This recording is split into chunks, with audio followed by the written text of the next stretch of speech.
ಎಲ್ಲರಿಗೂ ನಮಸ್ಕಾರ ಸ್ನೇಹಿತರೆ, ಮೀಡಿಯಾ ಟೆಕ್ ಕನ್ನಡ ಚಾನಲ್ಗೆ ತಮ್ಮೆಲ್ಲರಿಗೂ ಸ್ವಾಗತ ಸುಸ್ವಾಗತ.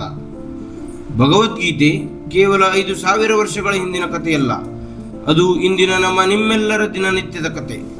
ಮೊದಲನೇ ಅಧ್ಯಾಯವಾದ ಅರ್ಜುನ ವಿಷಾದ ಯೋಗವನ್ನು ನಾವು ಮೇಲ್ನೋಟಕ್ಕೆ ನೋಡಿದಾಗ ಅದೊಂದು ಯುದ್ಧ ಭೂಮಿಯ ಕಥೆಯಂತೆ ಕಾಣುತ್ತದೆ. ಆದರೆ ಆಳವಾಗಿ ಗಮನಿಸಿದರೆ ಆ ಕುರುಕ್ಷೇತ್ರ ಬೇರಾವುದೂ ಅಲ್ಲ, ಅದು ನಮ್ಮ ಮನಸ್ಸು. ಇಂದಿನ ಕಾಲದಲ್ಲಿ ನಾವು ಕತ್ತಿ ಗುರಾಣಿ ಹಿಡಿದು ಯುದ್ಧ ಮಾಡಬೇಕಿಲ್ಲ, ಆದರೆ ನಮ್ಮ ವೃತ್ತಿ ಜೀವನದಲ್ಲಿ, ವ್ಯಾಪಾರದಲ್ಲಿ ಅಥವಾ ಆರ್ಥಿಕ ಮಾರುಕಟ್ಟೆ ಏರಿಳಿತಗಳ ನಡುವೆ ಪ್ರತಿದಿನವೂ ಒಂದು ಕುರುಕ್ಷೇತ್ರವನ್ನು ಎದುರಿಸುತ್ತಿದ್ದೇವೆ. ಹಾಗಾದರೆ ಇಂದಿನ ನಮ್ಮ ಜೀವನಕ್ಕೆ ಈ ಮೊದಲನೇ ಅಧ್ಯಾಯ ಹೇಗೆ ಅನ್ವಯಿಸುತ್ತದೆ? ಬನ್ನಿ ಆಳವಾಗಿ ಅರ್ಥ ಮಾಡಿಕೊಳ್ಳೋಣ. ಕುರುಕ್ಷೇತ್ರ ಎಲ್ಲಿದೆ? ಯಾರು ಆ ಕೌರವರು ಮತ್ತು ಪಾಂಡವರು? ಭಗವದ್ಗೀತೆಯ ಮೊದಲನೇ ಶ್ಲೋಕ ಧರ್ಮಕ್ಷೇತ್ರೇ ಕುರುಕ್ಷೇತ್ರೇ ಎಂದು ಶುರುವಾಗುತ್ತದೆ. ಇಂದಿನ ಯುಗದಲ್ಲಿ ಈ ಕುರುಕ್ಷೇತ್ರವೆಂದರೆ ನಮ್ಮ ದೈನಂದಿನ ಜೀವನ. ನಮ್ಮೊಳಗಿನ ಪಾಸಿಟಿವ್ ಶಕ್ತಿಗಳಾದ ಪ್ರಾಮಾಣಿಕತೆ, ಧೈರ್ಯ, ಜ್ಞಾನ ಮತ್ತು ಶಿಸ್ತು ಇವೆಲ್ಲವೂ ಕೂಡ ಪಾಂಡವರೇ. ನಮ್ಮೊಳಗಿನ ನೆಗೆಟಿವ್ ಶಕ್ತಿಗಳಾದ ಅಹಂಕಾರ, ದುರಾಸೆ, ಸೋಲಿನ ಭಯ, ಒತ್ತಡ ಮತ್ತು ಮೋಹ ಇವೆಲ್ಲವೂ ಕೂಡ ಕೌರವರೇ.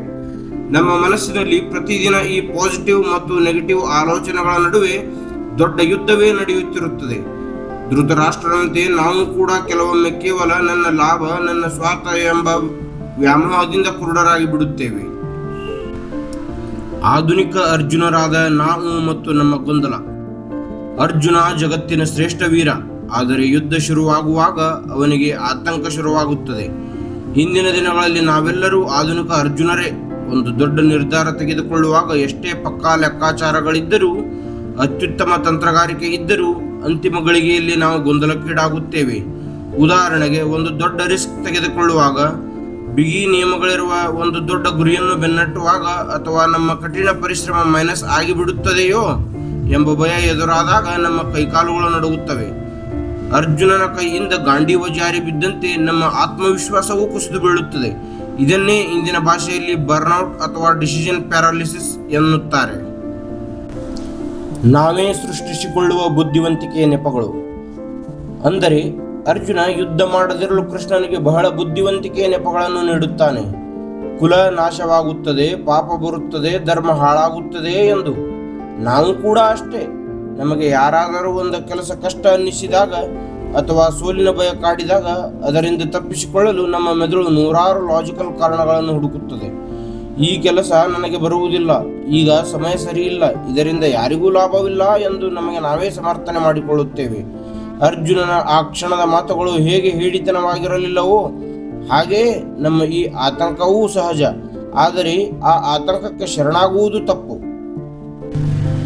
ಸಾರಥಿ ಪರಮಾತ್ಮ ಶ್ರೀಕೃಷ್ಣ ಮತ್ತು ನಮ್ಮ ಒಳಗಿನ ಪ್ರಜ್ಞೆ.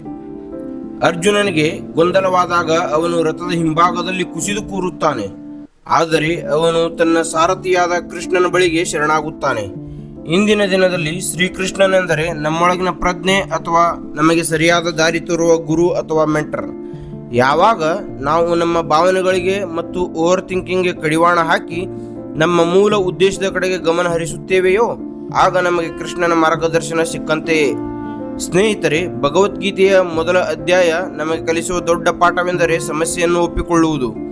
ನಿಮ್ಮ ಮನಸ್ಸಿನಲ್ಲಿ ಗೊಂದಲವಿದ್ದಾಗ ಅದನ್ನು ಮುಚ್ಚಿಡಬೇಡಿ, ಅರ್ಜುನನಂತೆ ಅದನ್ನು ಹೊರಹಾಕಿ. ಎಲ್ಲಿ ಗೊಂದಲ ಮತ್ತು ಶರಣಾಗತಿ ಇರುತ್ತದೆಯೋ ಅಲ್ಲಿಂದಲೇ ನಿಜವಾದ ಜ್ಞಾನ ಶುರುವಾಗುತ್ತದೆ.